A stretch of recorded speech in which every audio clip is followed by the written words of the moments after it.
Agora eu vou falar sobre abordagem versus currículo. Primeiramente, eu vou falar do termo abordagem. Abordagem vem do francês, a abordagem, abordar mais agem, e traz como significados aproximação, modo como alguém se aproxima de outra pessoa, e seu sentido figurado significa maneira através do qual um assunto é entendido, abordado, ponto de vista ou opinião, usando para entender, ele é usado para entender um assunto, modo de se comportar, de entender ou lidar com alguma coisa.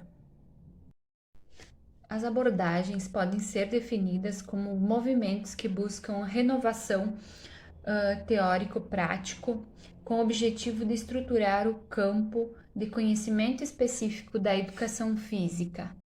Em primeiro momento, aparecem as abordagens desenvolvimentistas, construtivista, enterocionista, crítico-superadora e a abordagem sistêmica. As abordagens de psicomotricidade, crítica emancipatória, abordagem cultural, dos jogos cooperativos, de saúde renovadora e dos parâmetros curriculares nacionais vêm em segundo momento, complementando as abordagens anteriores. A prática pedagógica na educação física ainda apresenta-se muito resistente à mudança, pois os professores ainda utilizam da teoria de aptidão física para a esportivização. Acredita-se que nos dias atuais os professores baseiam-se seus conteúdos pré-selecionados, retirados de livros didáticos e esportes, tornando-se um transmissor de conteúdo sem a valorização e a participação afetiva dos alunos nas aulas. Essa realidade pode estar ocorrendo porque a formação dos professores de educação física por muito tempo evitou os conhecimentos científicos e foi extremamente tecnicista, tornando esses professores aplicadores de prática pedagógica herdadas do seu passado. Agora eu vou falar das abordagens, começando com a abordagem desenvolvimentista. Ela defende a ideia que o movimento é o principal meio e fim da educação física. Esta deve privilegiar a aprendizagem do movimento e proporcionar ao aluno condições para que seu comportamento motor seja desenvolvido mediante uma prática de interação entre a diversificação e a complexidade do movimento. Abordagem, a abordagem construtivista. Esta proposta é apresentada como uma nova opção metodológica em opção nas linhas anteriores da educação física na escola. Prepara um caminho para a educação física como um meio para atingir o desenvolvimento cognitivo. Nesse sentido, o movimento se destaca como um instrumento para facilitar a aprendizagem de conteúdos que estão diretamente ligados aos aspectos cognitivos, ou seja, aprendizagem de leitura e escrita, raciocínio lógico e matemático. Abordagem crítica superadora. Destaca-se como uma das principais tendências em oposição ao modelo mecanicista. Esta abordagem levanta questões de poder, interesse, esforço e contestação, utilizando da justiça social como um ponto de apoio. A abordagem sistêmica apoia-se no entendimento de que é um sistema aberto que influencia e é influenciado pela sociedade. O aluno dentro da cultura do movimento a partir dos conteúdos oferecidos na escola, proporcionando novas experiências. A abordagem da psicomotricidade. O movimento da educação física, baseado na abordagem da psicomotricidade, é um desenvolvimento da criança, como um ato de aprender com os processos cognitivos, afetivos e psicomotores, buscando garantir uma formação integral da criança. A abordagem crítica emancipatória.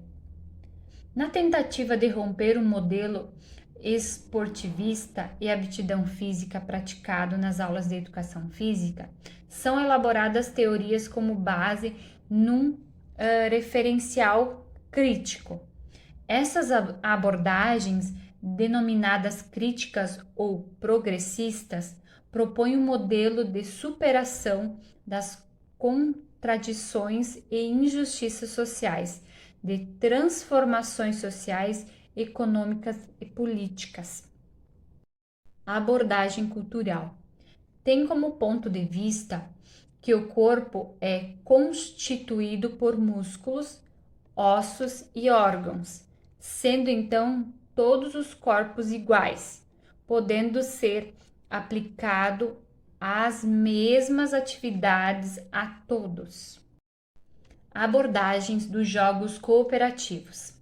Essa nova perspectiva para a educação física está pautada sobre a valorização da cooperação em detrimento da competição, onde a cooperação e a competição, como ideias centrais, apoiam-se na estrutura social como fator determinante se os membros de determinadas sociedades irão competir ou cooperar entre si. Entende-se que há um condicionamento, um treinamento na escola, família, mídia, para fazer acreditar que as pessoas não têm escolhas e têm que aceitar a competição como uma opção natural. Abordagem da saúde renovadora. Essa abordagem pedagógica para a educação física considera-se de fundamental importância a promoção da prática da atividade física, que conduza ao aperfeiçoamento das áreas funcionais, sendo elas cardiovasculares, flexibilidade, resistência muscular e a composição corporal como fatores coadjuvantes na busca de uma melhor qualidade de vida por meio da saúde. Abordagens dos parâmetros curriculares nacionais. De acordo com os PCNs, a educação física na escola é responsável pela formação de alunos que sejam capazes de participar de atividades corporais, adotando atitudes de respeito mútuo, dignidade e solidariedade. Conhecer, valorizar, respeitar e desfrutar da pluralidade de manifestações de cultura corporal. Conhecer-se como elemento integrante do ambiente, adotando hábitos saudáveis, relacionando-os com os efeitos sobre a própria saúde e da melhoria da saúde coletiva. Conhecer a diversidade de padrões, beleza e desempenho que existe nos diferentes grupos sociais, compreendendo sua inserção dentro da cultura em que são produzidos, analisando criticamente os padrões divulgados pela mídia, reivindicar, organizar e interferir no espaço de forma autônoma, autônoma, bem como reivindicar locais adequados para promover atividades corporais de lazer. A educação física nas escolas, historicamente, não se organizou pedagogicamente em uma busca de uma sistematização curricular, como as demais disciplinas, as outras disciplinas escolares, cabendo aos docentes escolher os conteúdos de suas aulas, possuindo um vasto repertório de conhecimentos formado, formado por diversas manifestações cultural criadas pelo ser humano ao longo dos anos. A educação física, ela, como eu falei, ela tem uma vasta, ela tem muito conteúdo, ela tem vários esportes que você tem prática e tem teoria também. Mas o que a gente vê na maioria das escolas é sempre o tradicional, que vai ter o futsal, o futebol, o handebol, o voleibol e o basquete. São esses que geralmente são colocados para as crianças trabalhar. E maioria das vezes eles não têm não passam lá como a história, começam com a teoria, explicando e tal. Não, vai direto para a prática, bola e campo. Vamos lá e vamos praticar. Sem o aluno saber um pouco sobre o esporte. Tem vários esportes que pode ser praticado em qualquer lugar e que não precisa muitos materiais para sua prática. Muitos conteúdos são omitidos pelos professores, contribuindo assim para uma não legitimação da área como um componente curricular da escola. Durante o processo da escolha de escolher possíveis conteúdos para ser abordado nas salas de aula de educação física, o professor acaba refletindo sua trajetória acadêmica, juntamente com as proposições da área que o mesmo acredita, ou seja, como ele projeta educar seus futuros alunos. Com isso, pode-se afirmar que a escolha dos conteúdos pertence aos professores, que estão repletos de concepções, representações e sentidos da nossa cultura e forma de ver o mundo. Historicamente, a presença da educação física no ambiente escolar se deu pela introdução da ginástica nas escolas, onde se utilizava os exercícios ginásticos com o método alemão, sueco e francês, sendo os principais para garantir um corpo saudável. Tal objetivo, que muitos autores chamam de higienismo, onde tinha-se uma preocupação de introduzir hábitos de higiene e saúde, valorizando os aspectos físicos. Durante a concepção militarista, lá no século XX, a educação física teve bastante influência dos militares para formarem indivíduos fortes e saudáveis, que eram indispensáveis para o desenvolvimento da nação. Porém, não apenas militares, mas também de grande influência grande influência dos médicos. Com isso, podemos perceber os objetivos da educação física, no primeiro momento na escola, ainda como ginástica, em melhorar a saúde da população, bem como os métodos higiênicos. Além disso, as aulas eram estritamente práticas, não necessitava saber da teoria, né?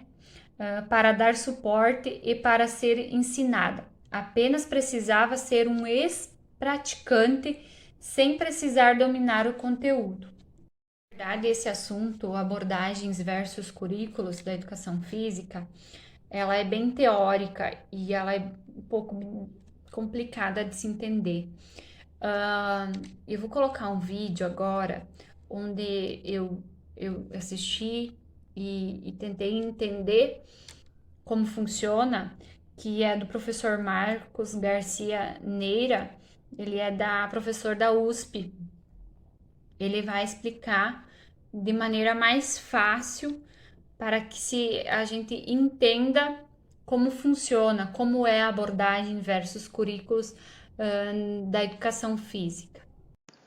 Olá pessoal, meu nome é Marcos Garcia Neira, sou professor da Faculdade de Educação da USP e membro do Grupo de Pesquisas em Educação Física Escolar. É um colegiado composto majoritariamente por professores e professoras que atuam na educação básica e que neste momento agora eu me sinto seu representante. Esta é uma conversa que com alguma frequência aparece nos cursos de licenciatura, nos cursos de formação inicial, nos debates dos grupos de pesquisa e nos eventos, né, pelo Brasil afora, e que com muita frequência também é apresentada nas dissertações, teses, nos artigos, né, que é a questão das abordagens da educação física, das tendências, das vertentes, das perspectivas de ensino e também dos currículos. Se o termo abordagem se tornou bastante conhecido e circulou muito durante um tempo, hoje você já começa a perceber algumas produções usando a expressão currículo ou similares. Por isso, né, elegemos como objetivo deste bate-papo contextualizar o surgimento e explicitar os fundamentos epistemológicos das teorias curriculares da educação física. Mas, primeiro, nós gostaríamos de dizer para vocês por que abrimos mão da expressão abordagens, né, do termo abordagens, e começamos a dar preferência para o termo ou para a expressão currículos, teorias curriculares, currículos da educação física. É essa obra da Maria das Graças Nicolette Mizukami que torna conhecida a expressão abordagens, né? Conhecido o conceito de abordagem de ensino. Este trabalho de pesquisa, ela procurou extrair da prática pedagógica dos professores e professoras que ela observou quais eram as formas, as estratégias, as técnicas que eles utilizavam em sala de aula para desenvolver os temas, né, de ensino. E aí ela chegou a essa conclusão, né, que nós estamos aqui apresentando para vocês, extraída da obra dela. Né? Uma abordagem do processo de ensino-aprendizagem não se fundamenta em teorias empiricamente validadas, mas numa prática educativa e na sua transmissão através dos anos. E a gente queria fazer esse destaque. Então, para essa autora, a abordagem é aquilo que acontece na sala de aula e que pode estar descolada de uma teoria de fundamentação, né, de uma teoria que fundamenta aquela maneira de trabalhar. Mas isso não significa que por trás de uma abordagem não existam determinados conhecimentos e que não existam também formas de entender o mundo, formas de ver o estudante, formas de entender o próprio conteúdo, formas de entender a escola e o papel do professor na escola. Então, entendemos que a abordagem é aquilo que está acontecendo lá a partir das maneiras que o professor utiliza para desenvolver o assunto que é o assunto do seu componente. Por outro lado, currículo, na opinião, né, do Tomás Tadeu da Silva, que é uma pessoa bastante conhecida no âmbito dos estudos curriculares, currículo, nessa obra chamada Documentos de Identidade, ele vai dizer que todas as teorias pedagógicas e educacionais são também teorias de currículo. Foi o fato de ter encontrado com essa explicação e depois, né, ter estudado essa obra, conhecido mais a fundo essa obra, cuja primeira edição é de 1999, que aí nós passamos a entender que o termo currículo refletia muito melhor aquilo, né, as várias maneiras de entender educação física e de fazer educação física fundamentadas teoricamente. E de onde nós tiramos essa ideia de que as propostas da educação física podem ser teorias de currículo porque elas representam determinadas teorias pedagógicas? Deste texto bastante conhecido do professor Walter Bracht, publicado no Caderno SEDES, nesse número do Caderno SEDES de 1999, onde ele vai apresentar a constituição das teorias pedagógicas da educação física e ele arrola essas teorias, né? A ginástica, o esporte, a teoria desenvolvimentista, a psicomotricidade, a crítica superadora e a crítica emancipatória. E claro, o professor Walter Brecht publica essa obra em 99, né? E de 99 para cá, a educação física vem, né, continuando na sua produção, tanto científica, conceitual, né, quanto também a sua produção nas escolas, né? Professores e professoras, ao desenvolver lá suas atividades de ensino, estão produzindo conhecimento sobre aquilo que ensinam e também sobre o ensino em si.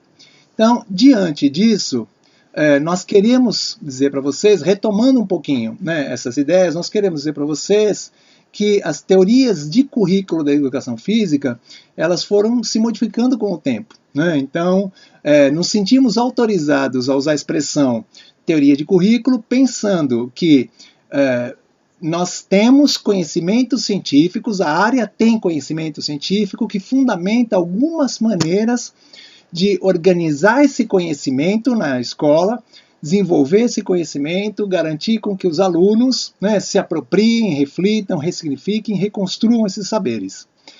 As teorias que dão a base para isso, no nosso entender, elas começam lá no finalzinho do século XVIII, né, e chegam até agora, o século XXI. Em função disso, construímos essa linha do tempo, mas que, num primeiro momento, nós queremos lembrar vocês que a sociedade já se organizou de maneiras diferentes, né? Então, nós já tivemos uma sociedade organizada em castas, nós tivemos uma sociedade organizada em classes, que para muitas pessoas, né, esse é o desenho que ainda persiste, e nós temos, na opinião de outras pessoas, nós temos uma sociedade no formato de tecido, de rede. E aí, para cada um desses momentos, né, para cada uma dessas formas de entender o desenho social, a escola se organizou de uma certa maneira e, consequentemente, as teorias pedagógicas se organizaram e, finalmente, né, as teorias de currículo da educação física também se organizaram. Então, é a partir daqui que a gente vai tentar situar o momento de surgimento de cada uma dessas teorias. Primeiro, no primeiro lugar, das teorias pedagógicas mais amplas e, no segundo lugar, né, das teorias específicas de currículo. Naquela sociedade organizada em castas, naquela sociedade onde o grupo, né, que está aqui nessa elipse menor, né, controlava tudo, numa sociedade que era predominantemente agrário-exportadora, numa sociedade em que a escola era para bem poucas pessoas, nós tivemos aqui no Brasil um modelo escolar que, né, predominou entre o século XVI e o começo do século XX, que é o modelo jesuítico, né, para alguns, e cujo currículo se organizava através de um documento conhecido como Ratio Studiorum. E foi este momento da educação brasileira que permitiu o surgimento do que ficou conhecido como pedagogia tradicional.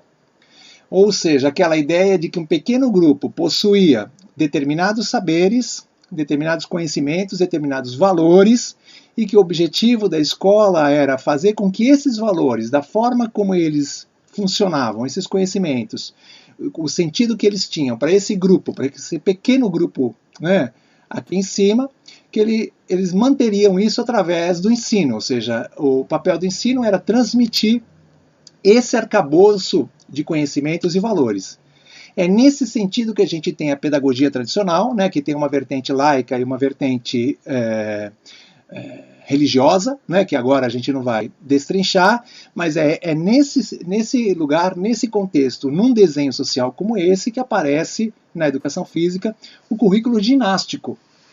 Quando nós vamos entender a influência do método francês aqui no Brasil, quando nós vamos entender a maneira como ele se dissemina nas escolas, quem o ministrava, quem desenvolvia as aulas e qual o sentido da produção daquele corpo, tem a ver com aquele desenho social e tem a ver também, né, com aquele modelo pedagógico.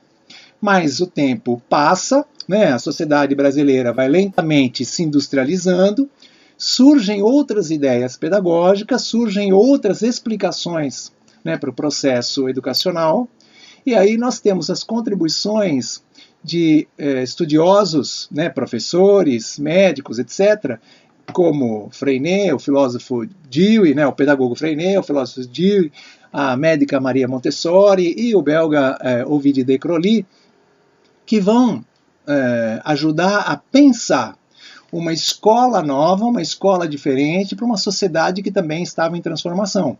Uma sociedade que já vinha se urbanizando, uma sociedade que já queria colocar a criança no centro do processo, uma sociedade que já vinha se alimentando com os conhecimentos produzidos no âmbito sobretudo da psicologia do desenvolvimento, e aí nós assistimos o surgimento, né, no Brasil, especificamente, aparece com muita força no começo da década de 30, né, assistimos o surgimento do escolanovismo. Então, a ideia de que a criança aprende do seu jeito, a ideia de que a criança precisa ser estimulada, a ideia de que a criança tem um percurso individual, a ideia de que a criança tem certos interesses que precisam ser atendidos, isso tudo, né, numa sociedade capitalista, numa sociedade que vai se urbanizando, vai se industrializando, e claro, precisava romper, né, com aquela visão arcaica que significava a pedagogia tradicional e que significava, sobretudo, o ensino da ginástica na escola.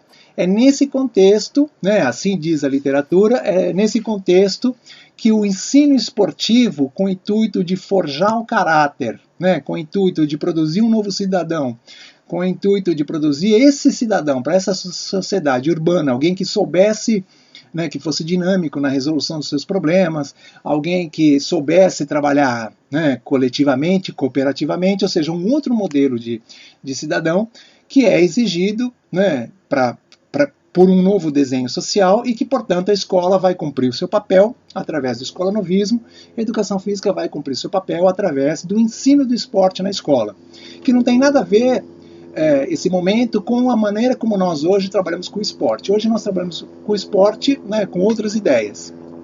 Então, mas nada como um dia depois do outro, né? Uma série de mudanças nesse período. Esse período não foi todo homogêneo, né? Ou seja, a primeira metade do século XX não foi, né, toda da mesma maneira.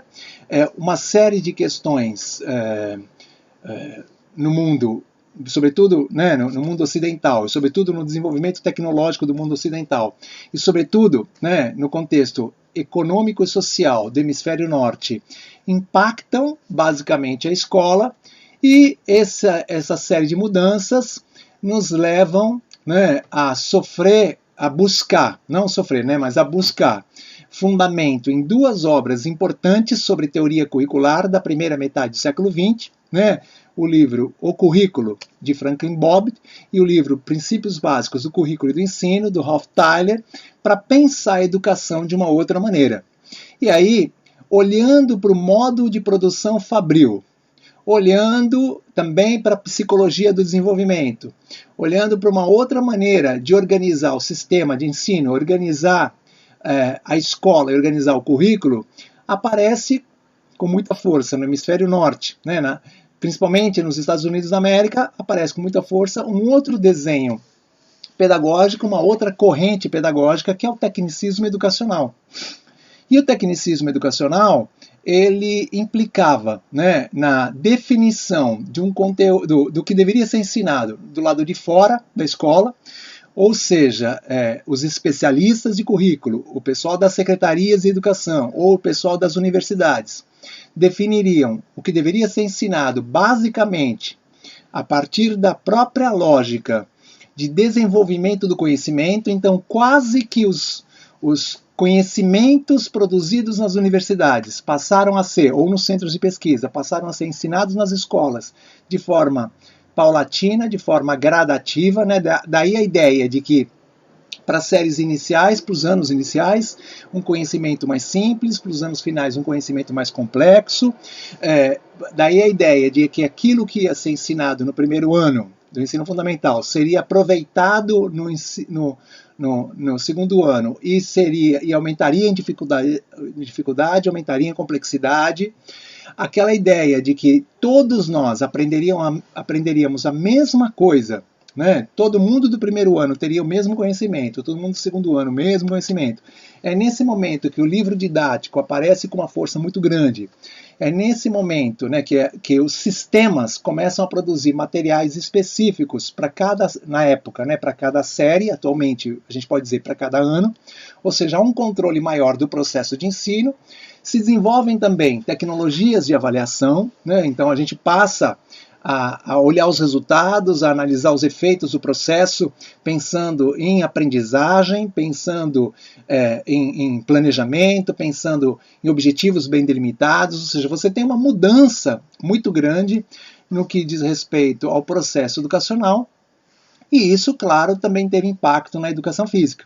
Ou seja, a educação física teria que buscar algumas ciências de base para ter sentido a sua expressão dentro da escola. Então a educação física não poderia continuar com aquela postura, né, nas visões anteriores, tanto na ginástica quanto no esporte, que era algo meio separado do processo, e vai aparecer com bastante força, né, aqui no Brasil, uma perspectiva psicomotora da educação física e uma perspectiva desenvolvimentista da educação física.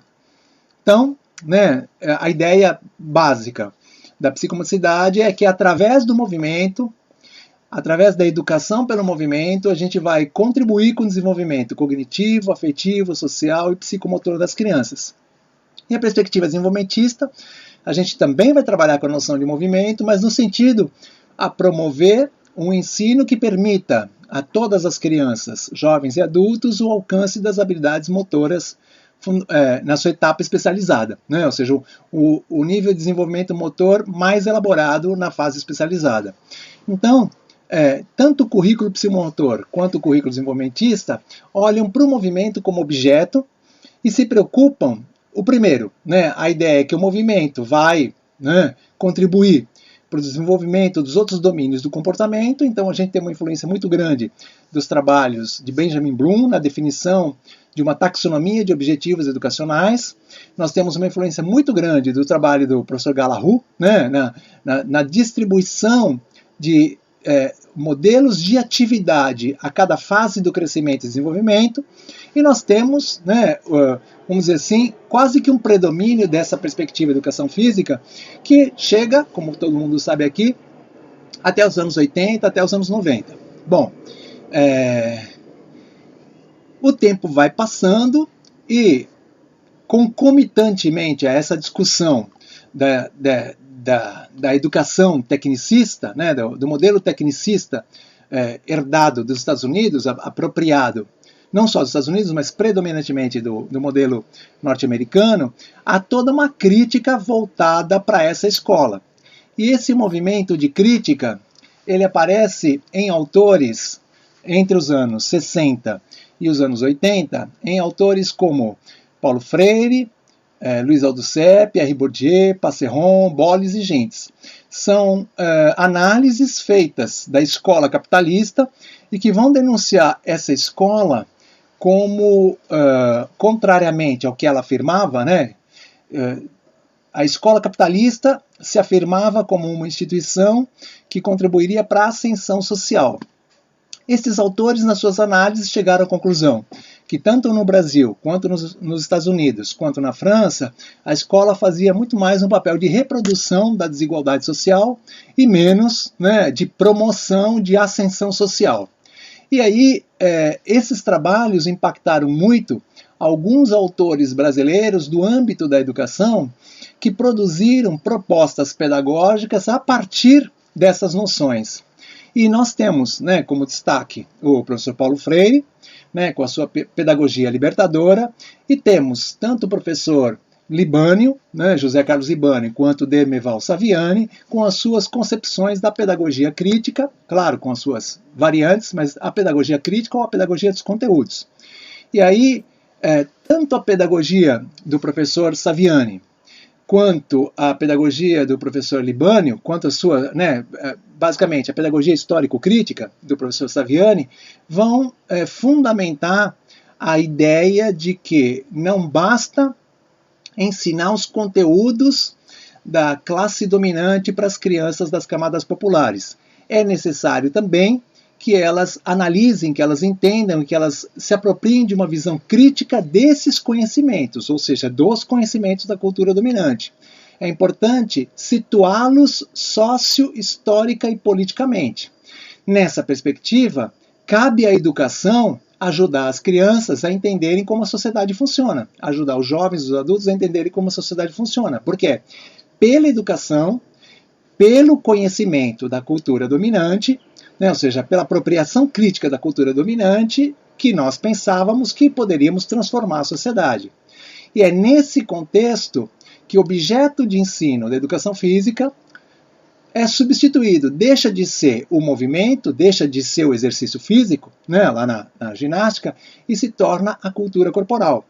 Graças a esse movimento dentro da área, né, com determinadas obras, que depois nós vamos falar, que nós vamos enxergar um papel que a educação física faz de promover uma reflexão crítica, uma reflexão pedagógica sobre as várias formas de expressão do movimento, essas formas, né, que se expressam a partir das brincadeiras, das danças, das lutas, das ginásticas e dos esportes. Ou seja, é essa reflexão crítica sobre a cultura corporal que vai proporcionar o empoderamento das crianças para, né, mudar a sociedade, para transformar a sociedade, para produzir um cidadão de uma outra maneira. Então, essa discussão, pode observar, ela se distancia daquela preocupação com os do objetivo, da aprendizagem, do ensino, do planejamento, e nós temos agora uma discussão na educação e na educação física permeada pelos conceitos de ideologia, de reprodução, de poder, de classe, de capitalismo. Ou seja, é um outro momento da educação física, uma outra proposta da educação física, que, embora situada, né, nesse período que a gente está chamando de modernidade aqui na nossa conversa, embora situada nesse momento, ela, né, se afasta daquela perspectiva tecnicista. Embora ela prometa a autonomia, embora ela prometa a libertação, embora ela prometa a conscientização, ela está, né, num outro campo teórico, num outro referencial conceitual e com outro projeto de cidadão. Mas, nada como um dia depois do outro, outras mudanças viriam a acontecer na educação física. Lembrando, né, nós tivemos uma mudança social para muitos autores, né, o que nós estamos vivendo, de mais ou menos a metade da segunda metade do século XX para cá, né? Ou seja, lá nos anos finais do século XX, é um outro desenho social, né? Essa sociedade que nós podemos chamar uma sociedade contemporânea, que não é a sociedade, né, moderna, é um outro desenho social, um desenho social em rede, em que, né, estes termos, né, vocês me perdoem que eu li agora aí que mercado aparece com um O a mais, né, que termos como mercado, globalização, neoliberalismo entram em circulação. Então, formar uma pessoa para essa sociedade na visão de muitas pessoas, né, implica no domínio de no desenvolvimento de determinadas competências e habilidades. Haja vista a quantidade de documentos curriculares recentemente produzidos que se apropriaram desses termos, né, competências e habilidades. Essa discussão desse novo desenho social, ela é acompanhada de toda uma discussão que acontece também na educação física, de separação do bacharelado e da licenciatura, a educação física aprofundando e disseminando para a sociedade, né, a importância da atividade física. Você tem toda uma remodelação da área também que, né, é paralela a esse desenho social, a esse novo desenho social, e que é paralelo também a essa mudança da pedagogia no entendimento da escola. Nesse contexto, alguns autores vão dizer, e aí nós trazemos o Pablo Gentili como um autor importante nesse processo, que vão olhar para essa nova pedagogia na escola, essa pedagogia das competências, e vão, né, classificá-la como nada mais, nada menos do que um neotecnicismo educacional.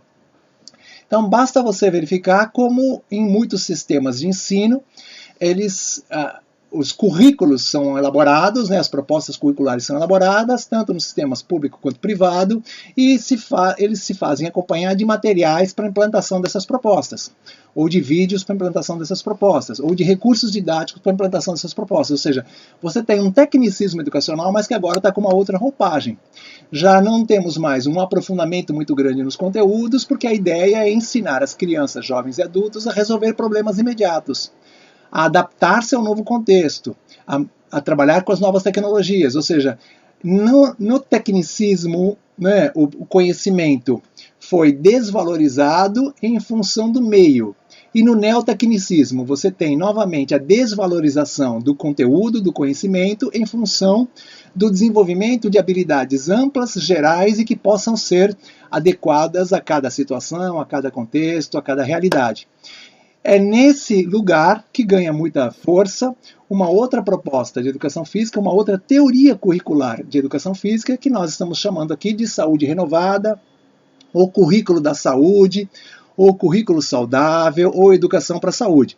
Então, você tem lá nos parâmetros curriculares nacionais, né, aparece com muita força, lá no finalzinho da década de 90, aparece com muita força essa discussão dos conhecimentos do corpo nos anos finais do ensino fundamental, e que depois, nos parâmetros curriculares nacionais do ensino médio, né, lá no ano 2000, já aparece com bastante evidência. Aquela ideia de que a escola precisa contribuir para formar um cidadão fisicamente ativo, tendo em vista, né, todos aqueles problemas causados, assim eles afirmam, né, pela falta de atividade, pela falta de movimentação, pela vida sedentária, é importante que a escola dissemine uma certa maneira de, né, se movimentar, uma certa maneira de se alimentar, uma certa maneira de se higienizar, e aí você tem toda uma discussão dentro da educação física, né, por sua vez, que é fortalecida, né, com os conhecimentos da área da saúde, e que aí, né, em muitas propostas curriculares, você vê uma influência muito grande dessa ideia, né,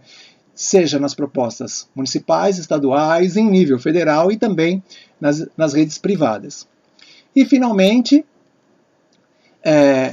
também, né, no finzinho do século XX e, né, cada vez mais nos anos iniciais deste século agora, do século XXI, né, nós temos um debate, né, influenciado por outras formas de análise do social, né. Então, muitos autores já abriram mão do materialismo histórico para fazer uma leitura da sociedade, já estão buscando no pós-estruturalismo, no multiculturalismo, no pós-modernismo, nos estudos culturais, na teoria queer, nos estudos feministas, nas filosofias das diferenças, já estão buscando fundamentos para fazer uma análise da sociedade.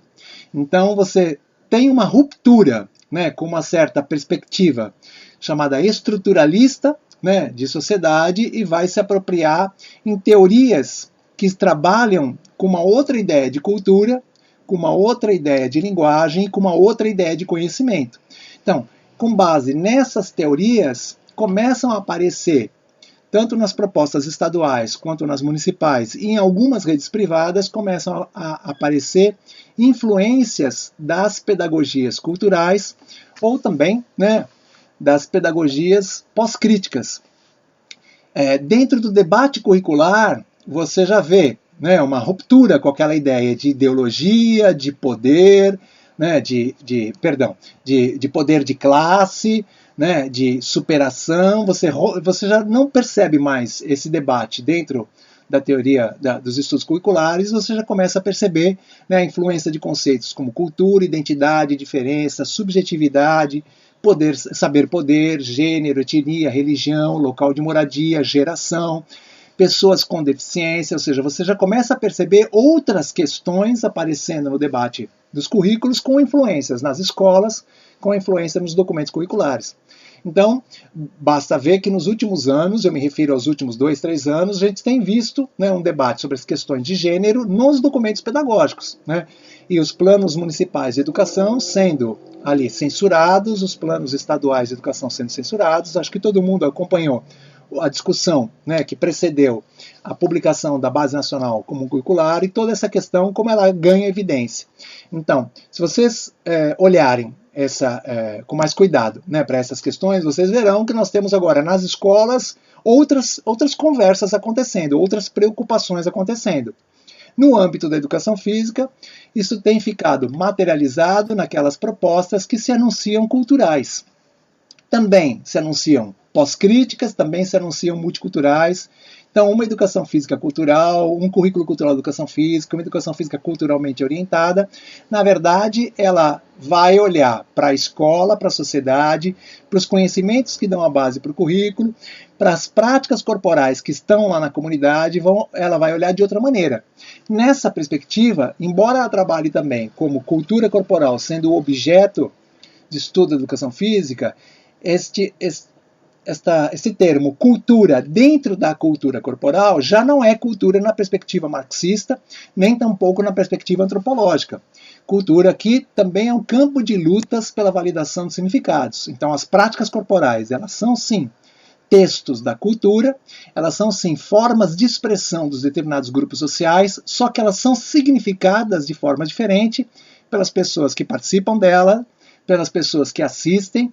É isso que explica, né, que práticas corporais como funk, briga de galo, bolinha de gude, videogame, etc., sejam o tempo inteiro, né, debatidas, discutidas, analisadas, e haja sobre essas práticas corporais tantas polêmicas, porque grupos diferentes, né, significam de forma diferente essas práticas corporais. E na escola, elas precisam fazer parte do currículo, precisam ser tematizadas no currículo, para que as crianças, jovens e adultos possam se apropriar e reconhecer as várias formas de significar essas práticas corporais. Bom, é um pouco mais longo, é evidente, não é o caso aqui, mas a gente convida vocês a enveredarem pela discussão e conhecerem um pouco mais essas questões.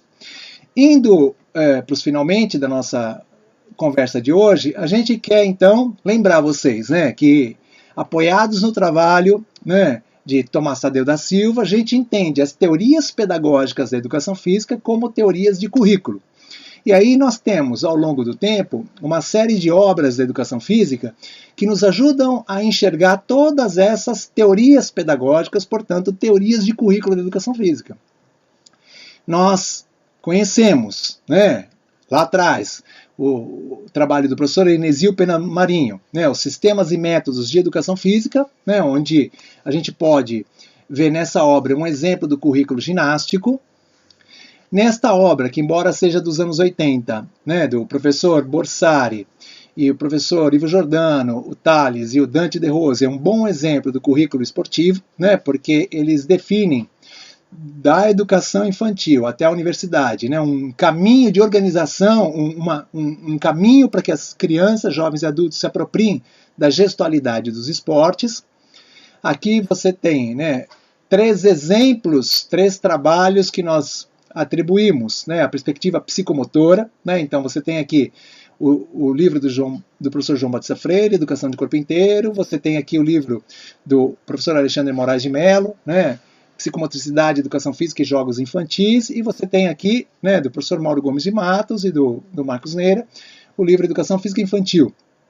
Nessas três teorias pedagógicas, a teoria pedagógica é a mesma, né, mas nessas 3 obras, que são obras representativas desta teoria pedagógica da psicomotricidade, a brincadeira é usada como meio para desenvolver questões sociais, questões afetivas, questões cognitivas, questões motoras também. Já caminhando, né, para a perspectiva desenvolvimentista, para o currículo desenvolvimentista, você tem esta, né, obra do professor Tani, Manuel Cocobum e o José Elias Proença, né, que é um trabalho muito conhecido, que influencia e influenciou muito a formação de professores. Você tem, mais recentemente, né, publicado aqui no Brasil, Compreendendo o Desenvolvimento Motor, do professor David Galahu, e Educação Física Desenvolvimentista para Todas as Crianças. Então, sobretudo nesta última obra, o professor Galahu nos apresenta uma série de situações didáticas que contribuem para levar as crianças da fase inicial, né, da fase inicial das habilidades motoras até a fase madura das habilidades motoras.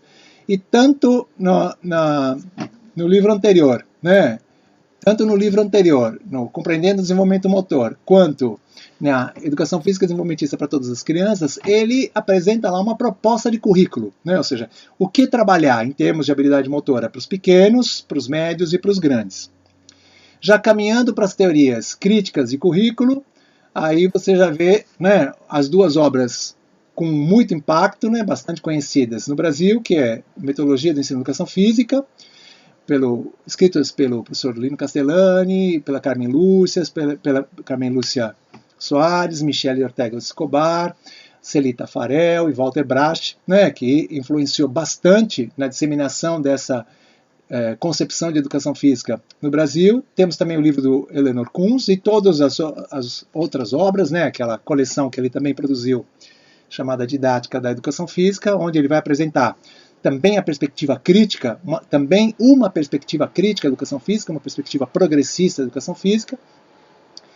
E aí, né, este texto, ele não fez um livro especificamente sobre isso, mas o professor D'Artagnan Pinto Guedes escreve e publica em 1999 esse texto, Educação para a Saúde, mediante programas de educação física escolar, ou seja, ele é uma pessoa muito importante na disseminação dessa proposta curricular de educação física, né, entendendo a escola e a educação física como espaços em que as crianças não só aprenderão a fazer as práticas da atividade física, mas também as razões por que fazem a prática da atividade física, com sentido a produzir uma sociedade mais saudável.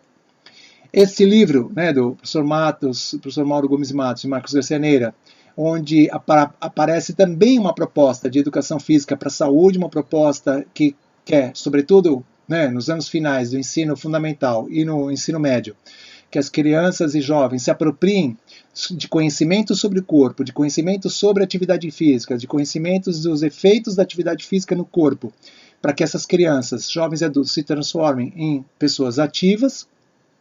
E também esse livro do Paulo Farinati, é uma obra mais recente, mas também com bastante circulação, onde ele reafirma o papel da educação física escolar também na promoção da saúde.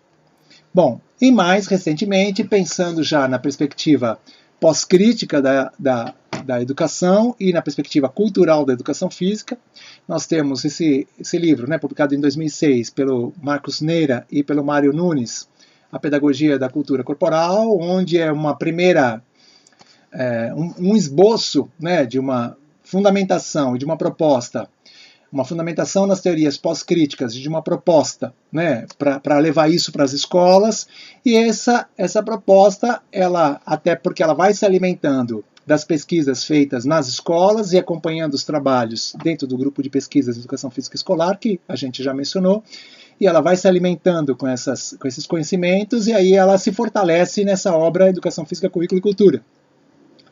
E, finalmente, ela tem, né, continuidade, as pesquisas não param, ela tem continuidade, e neste livro é também essa perspectiva pós-crítica, mas já com resultados recentes de pesquisas feitas no campo, ou seja, professores e professoras desenvolvendo esses trabalhos com a educação física cultural nas escolas, e finalmente, aí mais recentemente, né, esse livro que nada mais é do que uma síntese de várias pesquisas feitas nas escolas com a fundamentação e os seus efeitos. Bom, dito tudo isto, gente, nós pensamos que demos conta de fazer uma síntese da nossa concepção de teorias curriculares da educação física.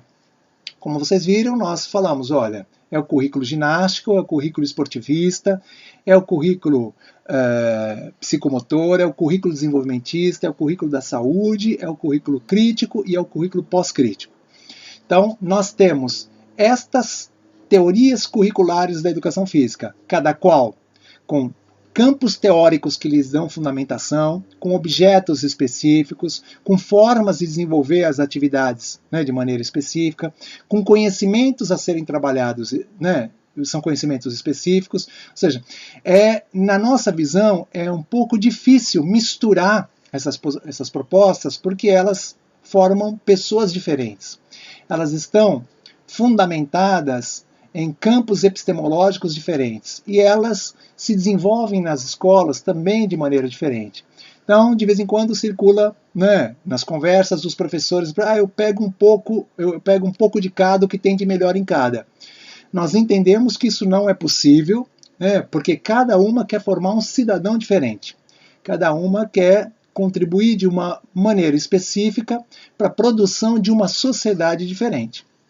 Cabe a nós, né, professores e professoras de educação física, conhecê-las bem para que na escola que nós trabalhamos, seja ela de educação infantil, de ensino fundamental 1, ensino fundamental 2 ou ensino médio, trabalhando colaborativamente com os professores e professoras que lá estão, com a comunidade que lá está, a gente possa desenvolver uma proposta de educação física coerente com aquela escola, coerente com os objetivos e finalidades que aquela comunidade quer para a sua escola. Então, não está em questão aqui a gente dizer para você qual é a melhor proposta de educação física, mas sim dizer para você que você precisa conhecê-las bem. A gente sugere que vocês estudem as obras, leiam as obras, discutam as obras, façam experiências, né, que vocês conheçam bem, para que vocês possam escolher a melhor proposta possível para aquela escola que você trabalha, pensando no cidadão, na cidadã que aquela escola quer formar. Agradeço muito a paciência de vocês. Fica, né, o endereço do grupo de pesquisa. Se você quiser receber esta apresentação por e-mail, basta você entrar no site, mandar um e-mail para a gente manda para você essa apresentação. Obrigado.